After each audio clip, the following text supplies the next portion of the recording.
Hello दोस्तों, आप सभी को मेरी तरफ से गुड इवनिंग।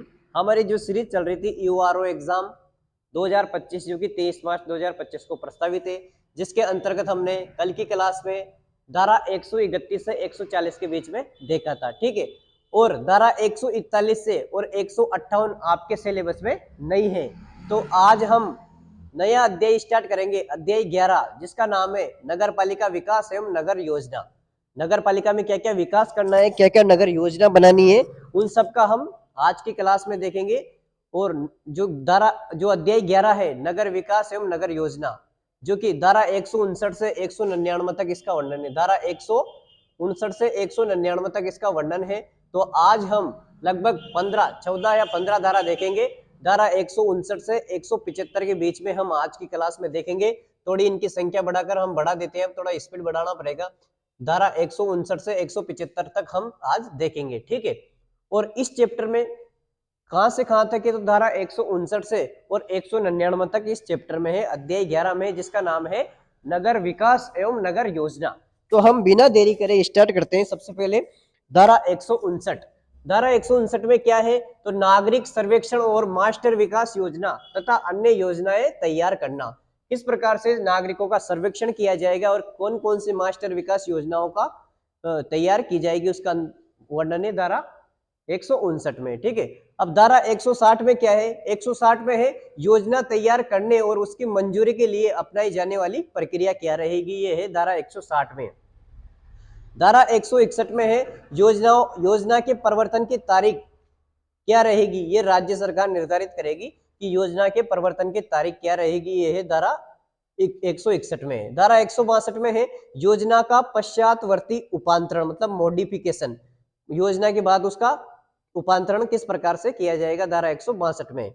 धारा 163 में है, धारा 163 में है योजना का क्रियान्वयन किस प्रकार से किया जाएगा। धारा 164 में है इस अधिनियम के पूर्व तैयार की गई योजनाएं, इस अधिनियम के अधीन तैयार की गई योजनाएं समझी जाएगी। ठीक है, इस अधिनियम, ये जो ये अधिनियम है नगर पालिका अधिनियम 2009, इसके अंतर्गत ही समझी जाएगी। इससे पूर्व की जो भी योजना रहेगी वह भी। ठीक है, तथा आवश्यक परिवर्तन के साथ लागू होगी। जो भी परिवर्तन होगा उसको परिवर्तन करके लागू किया जाएगा। धारा 165 में योजना का पुनरीक्षण, मतलब उसका निरीक्षण किस प्रकार से किया जाएगा, निरीक्षण कौन करेगा, ये धारा 165 में। धारा 166 में है विकास क्षेत्रों की घोषणा, कौन कौन से विकास क्षेत्र है उनकी कहां पर विकास किया जाएगा उसकी घोषणा की जाएगी। धारा 167 में है अपराधिकृत विकास या योजना से असंगत उपयोग के लिए शास्ति या पेनल्टी, मतलब नगर पालिका के बिना परमिशन से अगर कोई विकास करता है तो उस पर जुर्माना लगाया जाएगा, धारा 167 के तहत। ठीक है, धारा 168 में है जो अपराधिकृत विकास है, मतलब बिना अनुमति से जो विकास किया गया है, अपराधिकृत विकास को हटाने की अपेक्षा करने की शक्ति। ठीक है, एक नोटिस के माध्यम से इस प्रकार की हटाने की शक्ति है नगर पालिका के पास, 168 में। 159 में है अपराधिकृत विकास को रोकने की शक्ति। ठीक है, 170 में है अपराधिकृत अस्थायी विकास का संक्षिप्तता हटाए जाना या फिर उसको रोकना।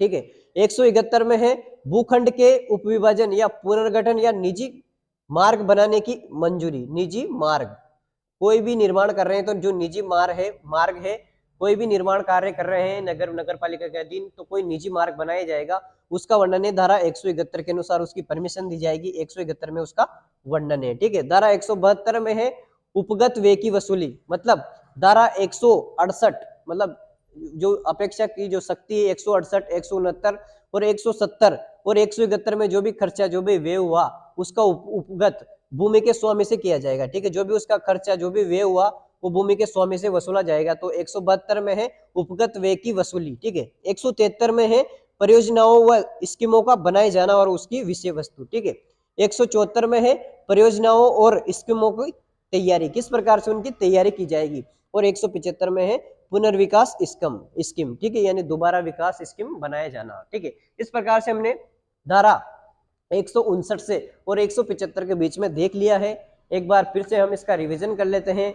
हमने देखा कि अध्याय 11 स्टार्ट किया, हमारे धारा 141 से और 158 हमारे सिलेबस में नहीं है। हमने 131 से 140 तक उस दिन देख लिया था कल।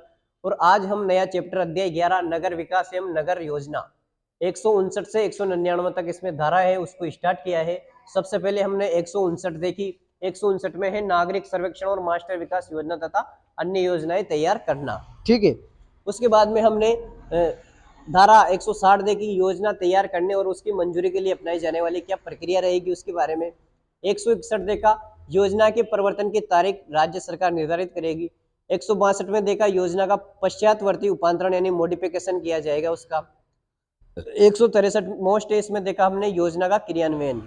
164 में इस अवधि यानी इस अधिनियम के पूर्व की अगर कोई योजना है वो राजस्थान नगरपालिका अधिनियम 2009 के अंतर्गत ही तैयार की गई समझी जाएगी तथा आवश्यक परिवर्तन के साथ उसको लागू किया जाएगा। 165 में योजना का पुनरीक्षण यानी निरीक्षण। 166 में है विकास क्षेत्र की घोषणा और 167 में है अपराधीकृत विकास या योजना से असंगत उपयोग के लिए शास्ति या पेनल्टी लगाई जाएगी यानी बिना परमिशन के कोई कार्य करता है तो।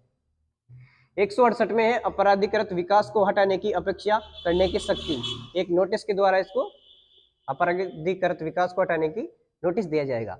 169 में है अपराधीकृत विकास को रोकने की शक्ति और 170 में अपराधीकृत अस्थायी विकास या संक्षिप्तता हटाए जाना या रोकना और 171 में भूखंड के उपविभाजन या पुनर्गठन या निजी मार्ग बनाने की मंजूरी दी जाएगी और 172 में उपगत व्यय की वसूली, मतलब जो भी धारा 168, 69, 70, 71 में खर्चा हुआ उसके वसूल स्वामी से किया जाएगा, भूमि के स्वामी से, ठीक है।